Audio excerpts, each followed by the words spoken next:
I don't know why I keep doing this. Are we still doing this? I think P side is still in, right? Okay. Hey everyone, we made this jacket, and you can too. Just watch. We'll show you how.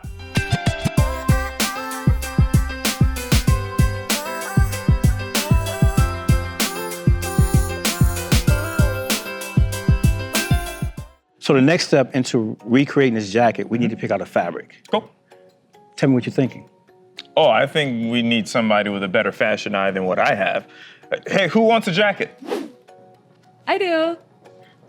Well, I'm kind of thinking color. I'm thinking greens, blues, purples going into the spring season. Yeah. Flowers and blooms. Houndstooth are a bit drab. I think they're everywhere. Plaids, I love. They're timeless. They have lines. They're graphic. You can play with color palettes. Makes sense. Some of these I think are a little bit too much.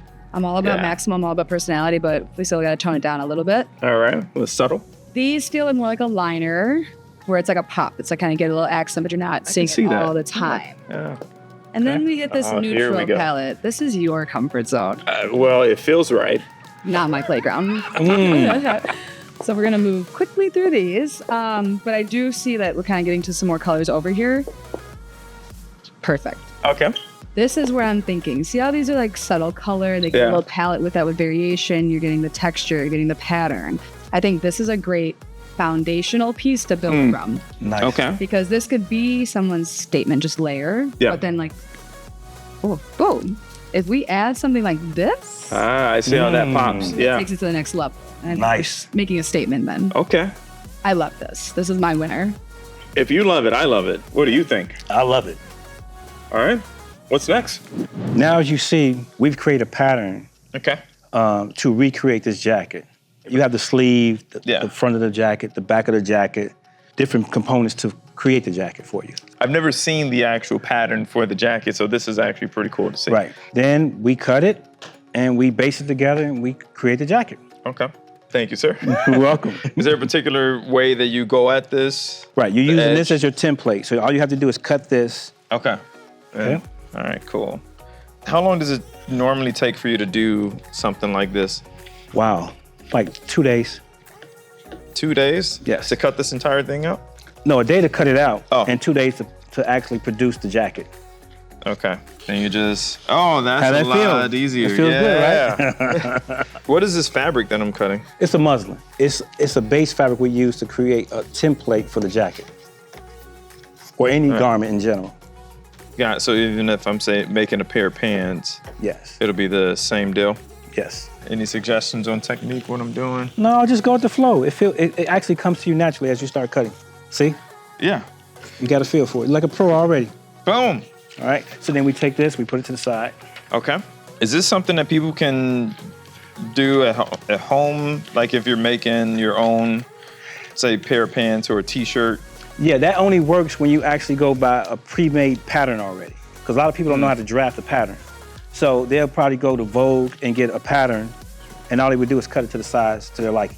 So what, do you use any computer programs, or how do you create the pattern from scratch? Yes, I do have a digital program that I use to actually create the pattern. And then I just cut it. Once the template comes out, you can see it's on paper. Yeah. How did you get into this? My aunt's a fashion designer here in Chicago. Really? That's Yes. pretty cool. Mm-hmm. So that means you've always been fashionable, probably more so than I am. Yeah, since 19. I was Since 19 years 19? old, yes. Is that when you made your first garment? No, I didn't make my first garment until I started my own label in 2001. I didn't know about your label. What's the label? Or do you still have it? Yes, it's called the House of Sitar. The House of Sitar. Yes. Do you have like a website or something so folks at home can? It's in the process. You know, I'm like underground, you know. Yeah, I'm the best kept secret. Like I don't tell everybody what I do.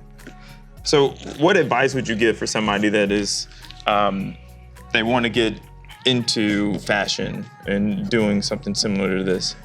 Well, my take would be first learn about textiles. Once you learn the fabrics and the fabrications, then you know how to apply it when you're sewing. Like you don't want to use a heavy fabric to make a lightweight garment. You know, you'll see something you like, but the texture can be too heavy. Yeah. Yeah. So I've learned textiles, and that's how I started my creation, from learning fabrics first. So who makes the best fabric in the world? Italy? Yes. Really? Yes. Well, I'm gonna say the best woolens. I'm a big woolen person from the industry that I'm in. I love woolens. So a lot of them come from Italy.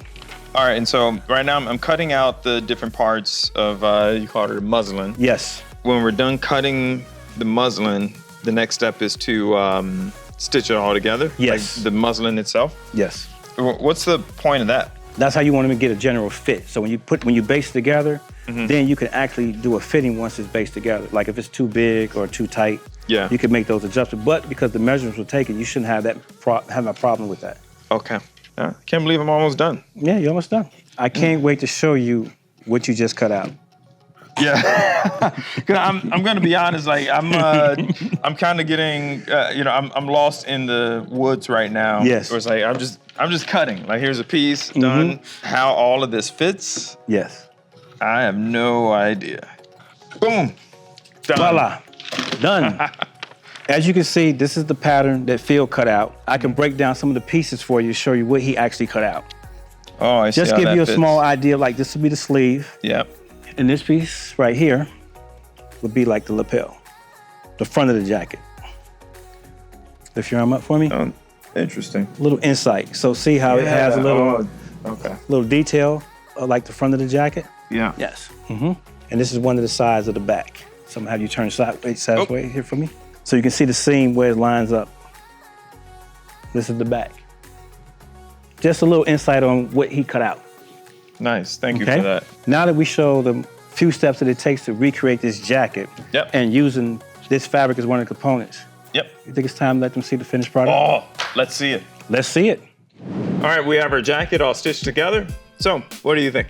I think it turned out fabulous. I think it's a lot of function. We got pockets, it's color, it's personality, it's professional lines, it's clean, versatile with the hood for weather changes. Nice. Surprise elements. I think it's everything that we've needed and I love it so much. Awesome. Well, that's all for today's adventure. Gibeon, any final thoughts on making the jacket? Well, it was a great team effort and I'm glad you love it. I love the fabrics that you picked, so it was a great pleasure working on it. And if anyone has any questions, they can find me on PalSource. Absolutely. I'll see you at the next adventure, and thanks for being a pal. Thank you.